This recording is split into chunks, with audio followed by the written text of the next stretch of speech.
आज हम एक ऐसी रहस्यमय जगह के बारे में जानेंगे जो वैज्ञानिक के लिए काफी चर्चा का विषय बनी हुई है और वैज्ञानिक की ये धरती पर सबसे ज्यादा पसंदीदा जगह है।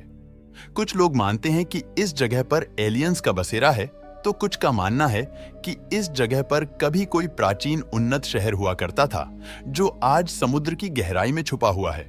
मैं बात कर रहा हूं पृथ्वी के सबसे वीरान और रहस्यमयी समुद्री इलाके की, जिसका रहस्य आज भी अनसुलझा है, जिसे पॉइंट निमो के नाम से जाना जाता है।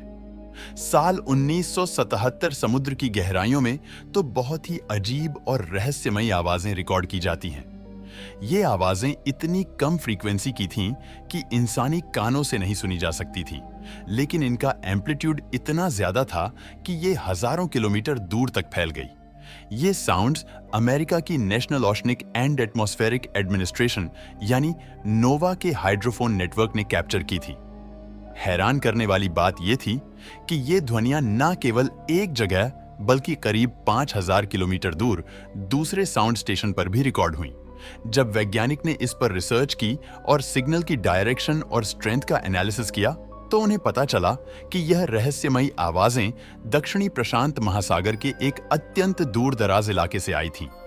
इस घटना को दी ब्लू नाम दिया गया।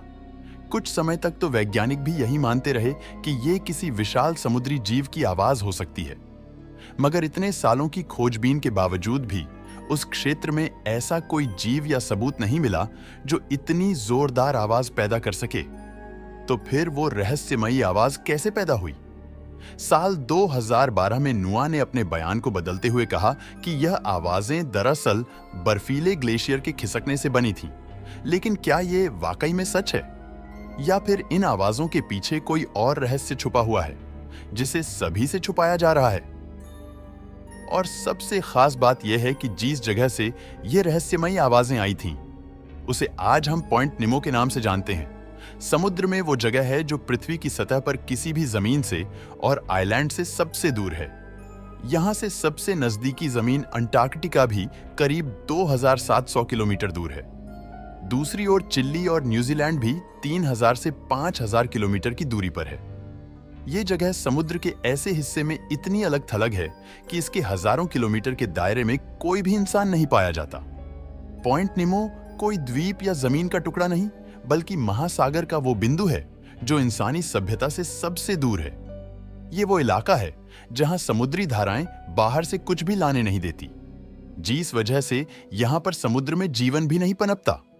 अगर कोई व्यक्ति गलती से पॉइंट निमो तक पहुंच जाए और वहां फंस जाए तो उसे बचाना लगभग असंभव है, क्योंकि वहां रेस्क्यू बोट्स या एयरक्राफ्ट पहुंचने में कई दिन लग सकते हैं। पॉइंट निमो के नीचे समुद्र की औसतन गहराई करीब 4000 मीटर है। मतलब पॉइंट निमो पर समुद्र के तल तक पहुंचना इंसानों के लिए आज भी बहुत बड़ा चैलेंज है। इस रास्ते से होकर कोई भी जहाज नहीं गुजरता, इसीलिए पॉइंट निमो के आसपास का पानी एकदम खाली रहता है। पॉइंट निमो के रियल सरफेस पर अब तक कोई भी इंसान फिजिकली नहीं गया है।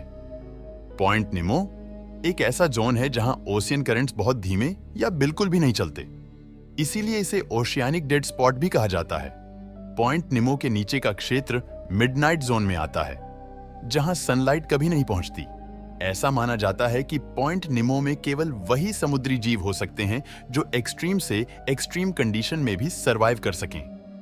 अब क्योंकि यहां पर कोई भी इंसान नहीं पाया जाता, इसीलिए ये जगह स्पेस एजेंसीज के सेफ्टी जोन में आती है। इसीलिए वो अंतरिक्ष के कचरे को सीधा पॉइंट निमो में गिराते हैं। दरअसल अंतरिक्ष में सैटेलाइट तादाद में मौजूद है जो पृथ्वी के चारों ओर घूम रही हैं। अब ऐसा नहीं है कि ये सैटेलाइट अंतरिक्ष में परमानेंट रहे सैटेलाइट और स्पेसक्राफ्ट की भी एक एक्सपायरी डेट होती है। जब इनका काम खत्म हो जाता है तो ऐसे में इन एक्सपायर्ड सैटेलाइट को अंतरिक्ष में छोड़ना खतरे से खाली नहीं होता। और अगर बाय चांस कोई एक्सपायर्ड सैटेलाइट बेकाबू हो गई तो वो पृथ्वी पर आबादी वाले इलाके में गिर सकती है, जिससे बड़ा खतरा पैदा हो सकता है, और ऐसा पहले भी हो चुका है।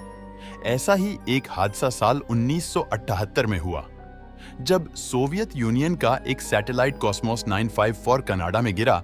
इस सैटेलाइट का उद्देश्य था समुद्र पर निगरानी रखना, खासकर अमेरिकी जहाजों और पनडुब्बियों पर। इस सैटेलाइट की खास बात यह थी कि इस सैटेलाइट को पावर देने के लिए इसमें न्यूक्लियर रिएक्टर लगा हुआ था, जिसमें यूरेनियम 235 का उपयोग किया गया था। 24 जनवरी 1978 को कॉस्मोस 954 की कक्षा नियंत्रण से बाहर हो गई। इसके बाद यह सैटेलाइट धीरे धीरे धरती की ओर गिरने लगा और कनाडा के नॉर्थ वेस्ट टेरिटरीज में आकर क्रैश हो गया। इसके साथ सैटेलाइट का न्यूक्लियर रिएक्टर भी बिखर गया और रेडियोएक्टिव मलबा जमीन पर फैल गया। यह मलबा लगभग 600 किलोमीटर के दायरे में फैल गया, जिससे कई क्षेत्रों में रेडिएशन फैलने का खतरा पैदा हो गया। कनाडा और अमेरिका ने मिलकर इस हादसे के बाद एक मिशन चलाया जिसे ऑपरेशन मॉर्निंग लाइट कहा गया। इस मिशन का मकसद था रेडियोएक्टिव मलबे की तलाश करना और उसे हटाना। टीमों ने सैकड़ों वर्ग किलोमीटर का इलाका खोज निकाला और कुछ रेडियोएक्टिव टुकड़े बरामद भी किए, लेकिन सैटेलाइट का पूरा रिएक्टर कभी नहीं मिला। यह घटना दुनिया के लिए एक चेतावनी बनी कि न्यूक्लियर टेक्नोलॉजी को स्पेस में इस्तेमाल करना कितना खतरनाक हो सकता है। इस हादसे के बाद अंतरराष्ट्रीय स्तर पर ऐसे मिशनों पर सख्त नियम बनाए गए। इसीलिए वैज्ञानिक इन एक्सपायर्ड सैटेलाइट्स को पृथ्वी पर ऐसी जगह पर क्रैश करवाते हैं जहां दूर दूर तक कोई भी इंसान ना हो और किसी को कोई क्षति ना पहुंचे। इसलिए सैटेलाइट्स को पॉइंट निमो में ही क्रैश करवाते हैं। पॉइंट निमो को आज एक और नाम से जाना जाता है, स्पेसक्राफ्ट सिमेट्री, यानी अंतरिक्षयानों का कब्रिस्तान। यहां पर अब तक 260 से अधिक सैटेलाइट्स, स्पेसक्राफ्ट और रॉकेट्स को नियंत्रित तरीके से गिराया जा चुका है। दोस्तों, कोई भी देश इस जगह पर अंतरिक्ष का मलबा गिराने के लिए परमिशन नहीं लेता।